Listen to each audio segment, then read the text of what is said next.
একটি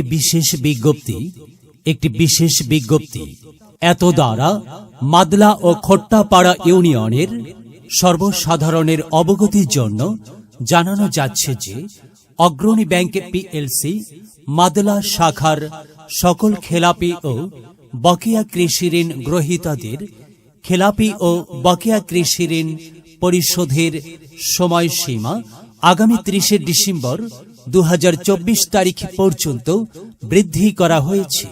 উক্ত সময়ের মধ্যে যে সমস্ত খেলাপি কৃষি ঋণ গ্রহীতা তাদের পুরাতন ঋণ পরিশোধ করতে ব্যর্থ হবেন তাদের বিরুদ্ধে আইনগত ব্যবস্থা গ্রহণ করা হবে।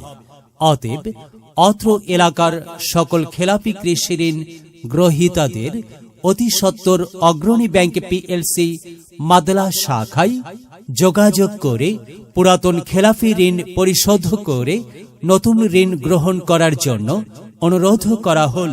অনুরোধক্রমে ব্যবস্থাপক অগ্রণী ব্যাংক পিএলসি মাদলা শাখা বগুড়া।